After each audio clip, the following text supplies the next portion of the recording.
Cancer రిస్క్‌ని తగ్గించుకోవడానికి మనం మార్చుకోగలిగిన కొన్ని ముఖ్యమైన రిస్క్ ఫ్యాక్టర్స్ ఉన్నాయి. వాటిలో మొదటిది స్మోకింగ్, రెండోది అధిక బరువు, మరి మూడవ రిస్క్ ఫ్యాక్టర్ ఆల్కహాల్.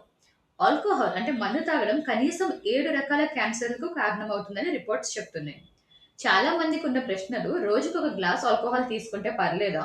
మరి రెడ్ వైన్ నిజంగానే ఇతర ఆల్కహాల్ కంటే సేఫేనా? అసలు ఒక డ్రింక్ అంటే ఎంత పరిమాణం? ఇలాంటి 7 ప్రశ్నలకు American Institute for Cancer Research మరియు World Cancer Research Fund cancer prevention ఆధారాల ప్రకారం సమాధానాలు తెలుసుకుందాము. అందరికీ నమస్కారం. నేను డాక్టర్ ప్రియా రవి పీహెచ్‌డి.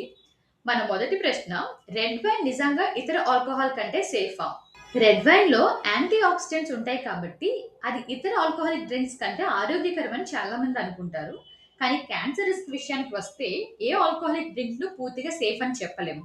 ఎందుకంటే బీర్, వైన్, విస్కీ అన్నిట్లోనూ ఇథనాల్ ఉంటుంది. ఇథనాల్ అంటే మనం తాగే ఆల్కహాలిక్ డ్రింక్స్‌లో ఉండే ప్రధాన ఆల్కహాల్. ఇథనాల్‌ను American Institute for Cancer Research వాళ్ళు కార్సినోజెనిక్ అంటే క్యాన్సర్ కారకంగా గుర్తించారు.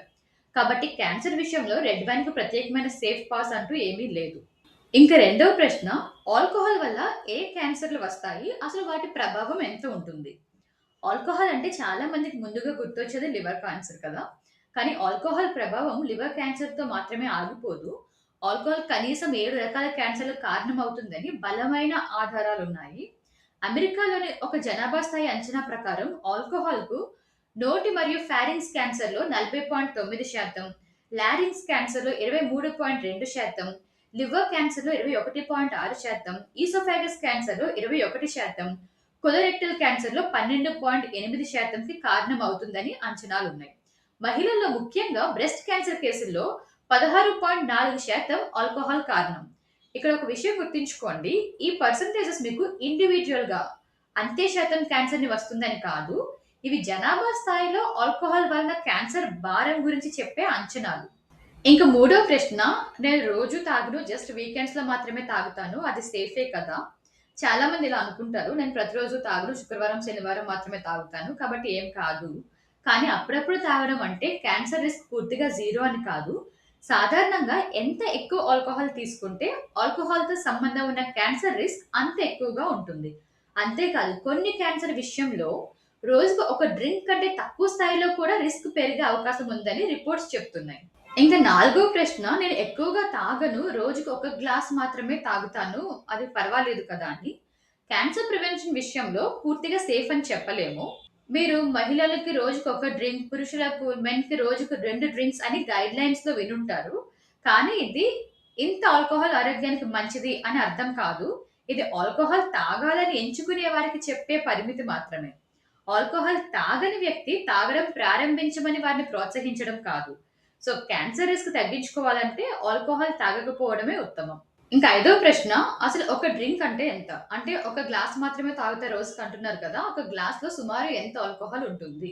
సో, ఒక డ్రింక్ అంటే ఒక పెద్ద గ్లాస్ అని కాదు. సుమారుగా ఒక స్టాండర్డ్ డ్రింక్ అంటే 355 ML beer, 150 ML wine, 45 ML 40% spirits. ఇందులో సుమారు 14 గ్రాముల ఇథనాల్ ఉంటుంది. కాబట్టి ఇంట్లో ఒక పెద్ద వైన్ గ్లాస్ నింపుకొని ఒక గ్లాస్ మాత్రమే తాగానంటే కాదు. గ్లాస్‌లో ఉన్న పరిమాణం, ఆల్కహాల్ శాతం 2 ముఖ్యం. ఇంకా ఆరవ ప్రశ్న, ఆల్కహాల్‌తో పాటు స్మోకింగ్ చేసే వాళ్ళకి ప్రమాదం ఎంత ఎక్కువ ఉంటుంది? సో, ఆల్కహాల్‌తో పాటు స్మోకింగ్ చేస్తే కొన్ని క్యాన్సర్ రిస్క్ మరింత ఎక్కువగా పెరగవచ్చు అని రిపోర్ట్స్ చెప్తున్నాయి. ముఖ్యంగా నోరు, ఫారింక్స్, లారింక్స్ మరియు ఈసోఫాగస్ క్యాన్సర్ విషయంలో ఆల్కహాల్ మరియు పొగాకు కలిసి మరింత ప్రమాదకర ప్రభావాన్ని చూపిస్తున్నట్టు రీసెర్చ్ చెప్తుంది. కాబట్టి స్మోకింగ్ చేసేవారు ఆల్కహాల్ కూడా తీసుకుంటే రెండింటిని తగ్గించడం లేదా ఆపడం క్యాన్సర్ ప్రివెన్షన్‌లో చాలా ముఖ్యమైన విషయం. ఇంకేడో ప్రశ్న, ఆల్కహాల్ అసలు క్యాన్సర్‌కి ఎలా కారణమవుతుంది? ఇప్పుడు అసలు మన శరీరంలో ఏం జరుగుతుందో చూద్దాం. మనం తీసుకునే ఆల్కహాల్‌లో ఇథనాల్ ఉంటుంది. మన శరీరం ఇథనాల్‌ను బ్రేక్ డౌన్ చేసినప్పుడు ఎసిటాల్డిహైడ్ అనే ఒక టాక్సిక్ కాంపౌండ్ ఏర్పడుతుంది. ఈ ఎసిటాల్డిహైడ్ డీఎన్ఏ మరియు ప్రోటీన్‌లను దెబ్బతీయగలదు. అంతేకాదు ఆల్కహాల్ ఆక్సిడేటివ్ స్ట్రెస్‌ని పెంచవచ్చు. అంటే హానికర కణాలు ఎక్కువై శరీరం వాటిని తట్టుకోలేనప్పుడు కణాలు దెబ్బతింటాయి. అది ఆక్సిడేటివ్ స్ట్రెస్‌ని పెంచవచ్చు. డీఎన్ఏ రిపేర్‌ను డిస్టర్బ్ చేయవచ్చు. కొన్ని ముఖ్యమైన న్యూట్రియంట్స్ అబ్సార్ప్షన్ పై కూడా ప్రభావం చూపించవచ్చు. మరియు మహిళల్లో ఈస్ట్రోజన్ లెవెల్స్ ఎక్కువ చేయవచ్చు, పెంచవచ్చు. అలాగే ఆల్కహాల్‌తో పాటు స్మోకింగ్ ఉన్నప్పుడు నోరు మరియు గొంతు ద్వారా హానికరమైన కెమికల్ శరీరంలోకి చేరడం చాలా ఈజీ అయిపోతుంది. అంటే ఆల్కహాల్ కేవలం లివర్‌కు మాత్రమే హాని చేసే విషయం కాదు. శరీరంలో క్యాన్సర్ అభివృద్ధికి దోహదపడే అనేక మార్గాలతో ఆల్కహాల్‌కి సంబంధం కలిగి ఉంటుంది.